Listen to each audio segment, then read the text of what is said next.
If you aren't meant to eat lolly, you will be born to parents that own a lolly shop. And that just summarizes to me the impact of what these agreements that we make, that they are often harsh. These souls, they do love you enough that they'll put their hand up and say, I'll play that role, the villain in your life. That's right.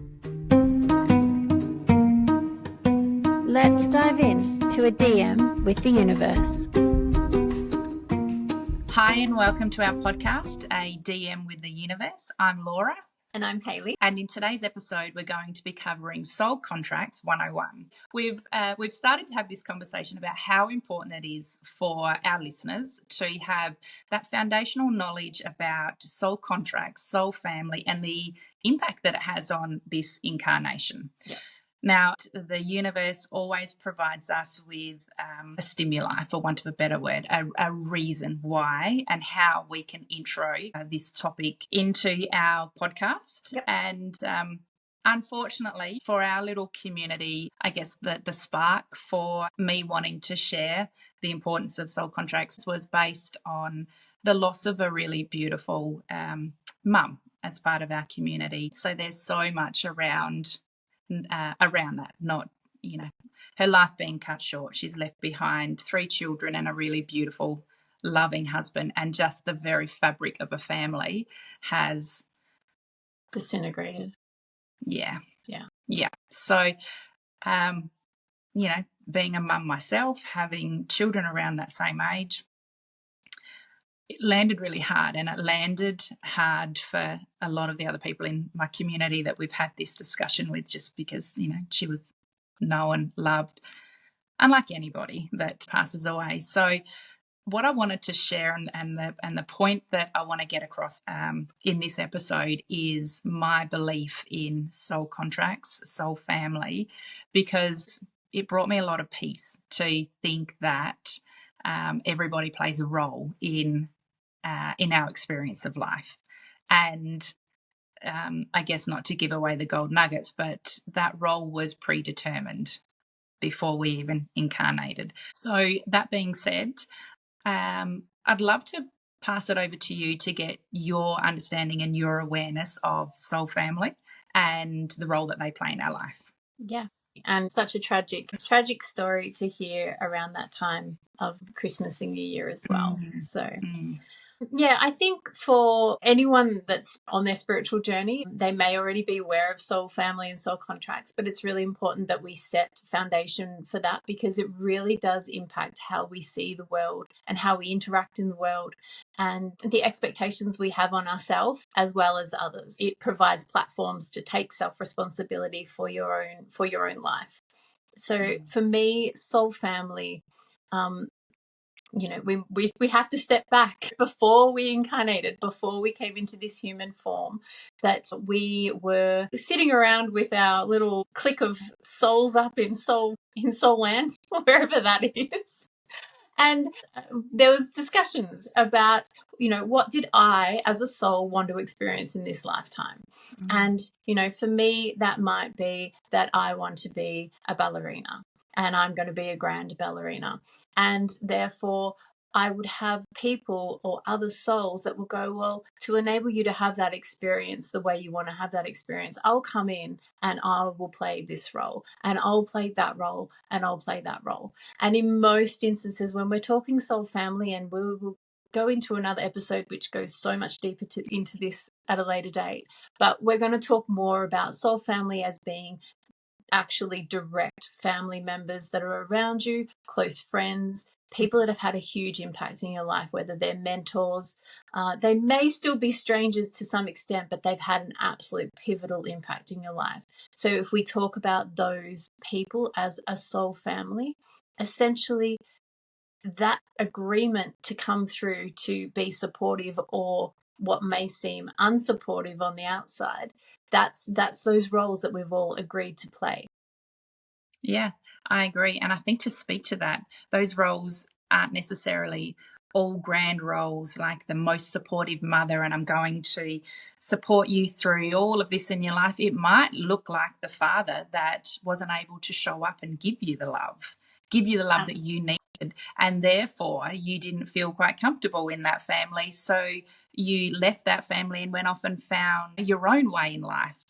However, when you then have that knowledge of what this soul family is and the fact that these souls, they do love you enough that they'll put their hand up and say, I'll play that role of the villain in your life. That's right. Or I'll play that role. In this case, I'll play the role of leaving your life at an early age. So that you may experience, we don't know what those soul contracts are for those children, but it may be so that they can experience an independence that they wouldn't have been able to gain with having that role there, or the trajectory that may send any of those family members on. And that's the really important part, to look at the layers of what all these contracts, these agreements that we make on the other side before we come through, how we can help each other. One thing that I got told when I was part of a spiritualist group, which Craig calls the cult, was that if you aren't meant to eat lollies, you will be born to parents that own a lolly shop. And that just summarizes to me the impact of what these agreements that we make, that they are often harsh agreements, and they often put us in environments and situations where we are challenged. The growth doesn't come from not being challenged. So a lot of what we may experience as bad in our life is actually the gold and the growth for us to move ahead with. And that's interesting, because the other thing that I've heard that has stuck with me as well is quite often our enemies from past life or past incarnations are then put in a close family circle. So they might show up as your brother or your sister or your mum or your dad, to give you and them the opportunity in this lifetime to sort out the issues, to learn and grow through any of your challenges. Now, I think it's really important then to also state that there are two people, there are two souls involved then, because I see even just within immediate family, my mum and dad's side, very rarely is there an entire family that remain happy, harmonious their entire life. You know, there's so often siblings that fall out and you know, have a season of separation where they don't talk, or mum or dad. So when that little gold nugget was passed on to me, I just went, okay. So it's not just me in this lifetime that actually can't land on the same page as you.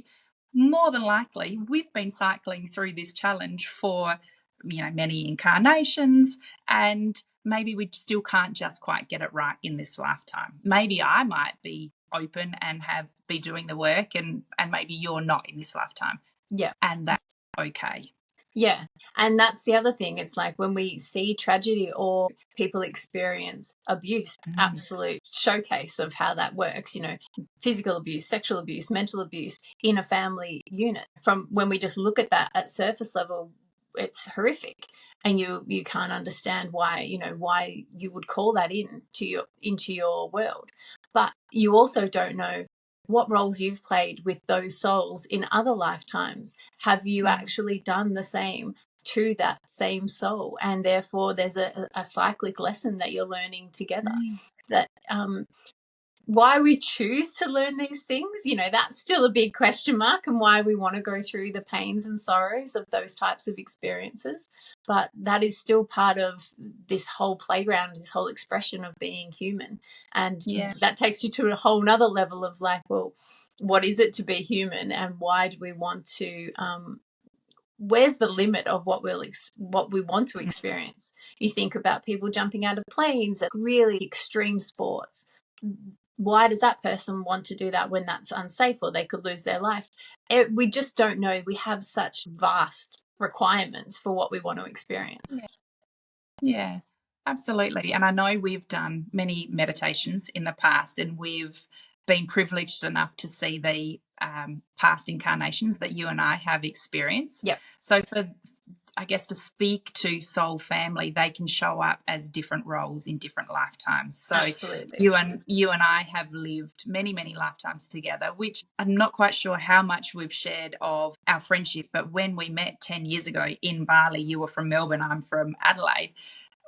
it was like this knowing, wasn't it? My soul recognized your soul, and there was this remembrance of I've experienced lifetimes with you. We were just so familiar, and I would call fast friends. And so when we got really curious from them doing meditations, and we've worked out that we have experienced lots of lives together in different roles, in different genders. I know it's okay with you if I share, like we know that there's been a lifetime where you've been a male and you've been my lover. So, you know, we've experienced really good. That's why you brought me back. Yes, that's it. So that's why you're a little bit older than me. So I'm going with the fact that, you know, I was like, okay, I need a bestest friend in the whole wide world. Who's it going to be? And they're like, it'll be me. Come on in. So I think just to really lighten up the whole awareness and understanding of soul family and the contracts that we make with them. In this lifetime, you show up as a bestie. In past lifetimes, you were a lover. There was one where we were sisters. You know, there was probably one where you were my mother and you were the worst mother around. Probably. But, you know, I've forgotten that, so I forgive you. Thanks. But in all seriousness, that in relation to my dad and my dad passing away 18 months ago, I was able to find some peace in that. And I was able to hold his hand in those that last time that I saw him, and wholeheartedly say to him, whilst we maybe didn't get it fully right in this lifetime, I know that there will be more lifetimes to come. And I know that I will recognize his soul, and I know that we'll have so many different experiences, but in this lifetime there were particular challenges that we needed to experience. I called them in my reality. It was my choice. My beautiful father put his hand up. He said, I'll play that role. You know, and he knew he was going to be the villain in some aspects of my life, or I was going to perceive him as the villain. And he still put his hand up to play that role. He loved me enough to say, I'm going to be this person for you. I'll allow you to hate me. Yeah. Oh, yeah. Yeah. No, yeah. No. I don't hate that. I don't mean it like that. But No. In those moments. Yeah. I mean, we all have those experiences. Yeah. For anybody. So anybody stepping up and playing that role of the villain, geez, that's ballsy.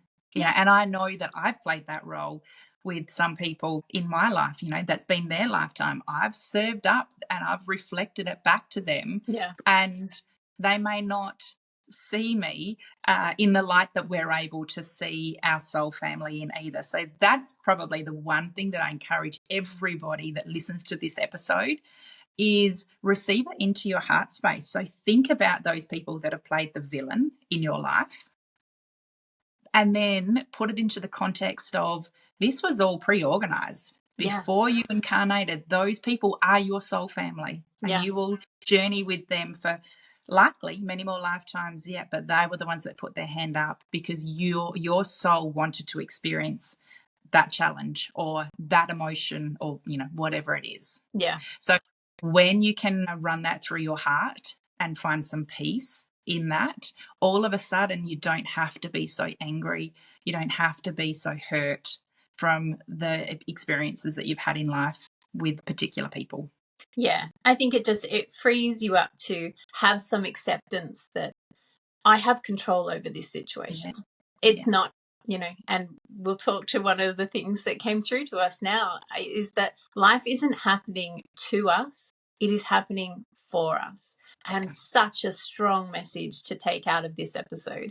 And that's really what the whole concept of soul family and soul contracts is that we really have created this experience, this foundation for us to have control and to have ownership and to have acceptance. And, you know, although we might not like some of the reflections and lessons that are coming back to us, they allow us to take steps and shift into other areas that we wouldn't move towards if we didn't have that experience. Yeah. And I think the nugget out of that, the gold nugget out of that is when you can take that radical self-acceptance that you engineered this lifetime. Yeah. You engineered the experiences in it. Then all of a sudden you can release control. You can release the fear, the victim, that all of this stuff is happening to you. It's not happening to you, like you said. It's all happening for you and your experience. Yeah. That's empowering. Yeah. Bloody hard. It is Absolutely. bloody hard when you are in the depths of a traumatic experience. Yeah. Absolutely. I do not deny that at all. That is really, really hard to try and remember that life is happening for you. So I think one of the take-home messages to really simplify soul contracts and soul family, it's something that came through your channeling, which I really loved the way that it was put, is that our life can be like a screenplay. You know, we are the director of that screenplay. We are the main character. We've already chosen our characters. We've put them in place, a character of mum, dad, brother, sister, whoever, and they're all part of our soul family. We've also basically set up the chapters of that screenplay as well. So early childhood, this is going to happen, schooling, these are the main characters. All of that is predetermined. Obviously, we forget all of that. But the one thing that isn't, that really impacted me, was the fact that we still have free will. So the dialogue, you know, the script between all of these characters in those situations, none of that is set. And that's up to us. When we are embodied as a soul, that's our free will. So how each individual part or chapter of that screenplay actually really plays out is up to free will. Yeah. That was the starting part, is whilst we know that these big things are going to happen, it's the little things that we've still got control of. Yeah, and that's that nuance of being human and having emotion and having reactions and having, you know, our experiences reflected back to us by these other people in our lives. That's the fun, I guess, of this play. Yeah. That's the what is it called? That's the ad-libbing. Is it ad-libbing? Yeah. Yes, that's the word. Yep. Yeah. So that still makes you think that, you know, otherwise there would be no reason to come to Earth and have that life, because you've already pre-planned it. So yeah, that makes it gold. And I think the other thing that came through was just the complexity of this. Part of the channeling said, think of the greatest mathematical feat you can imagine, and that's just a minutia of what this is actually, because I come through as a soul with this contract with you and my dad and my mom and my brother and Craig and every other person that I've interacted. And then you've got those roles to play in my life, but then I have these roles to play in your life. And I'm then going to cross the path of some stranger that I'm going to change his life. And, you know, and it's just so complex that we can't fathom that in this mindset, which I think is pretty cool. That is pretty cool. Like, it's just in my mind's eye, there's all of these networks and tentacles going every which way. That's right. That's pretty cool. Yeah. So just to close out this episode, there's one other thing that I'd really like to just add to the mix, which came through in the channeling, in that this concept of soul family and soul contracts is so unknown to the majority of people on this planet. And as consciousness shifts and we have more awakening into who we are as creative, conscious beings, that understanding is going to start coming out more and more. And that's going to cause a whole lot of unrest, emotional distress for people to come to this realization that I created this shit in my life. I called this in. I planned it this way, and I've held blame. I've, you know, pushed blame on that person. I've not forgiven that person. I've done this and I've done that. And this whole self-reflection moment is definitely going to be coming to a lot of people. So if you feel that you have some understanding of soul families, soul contracts from this episode or prior to that, be really ready to be that support to other people. And if you're struggling to, you know, maybe explain that, by all means, you can share this episode just to show a different perspective to someone that may be going through something quite traumatic or is stuck in a cycle, stuck in a rut. That's often a way that our soul family shows up, by perpetuating, and then other people, other like characters come into our play to play that same role. So we get this cycle of whatever that may be, torment, anger, I don't know, whatever we need to learn, we just get it cycled and cycled through from all these characters. If you're seeing someone, or if you're going through that yourself, it's probably a good time to take some self-reflection about soul family and soul contracts. Yep, they couldn't have said it better. So feel free to really gently pass on that episode. Nudge, nudge. Again, thank you for the beautiful conversation, and thank you for joining us on the couch for this episode where the ordinary meets the extraordinary. Bye. Bye.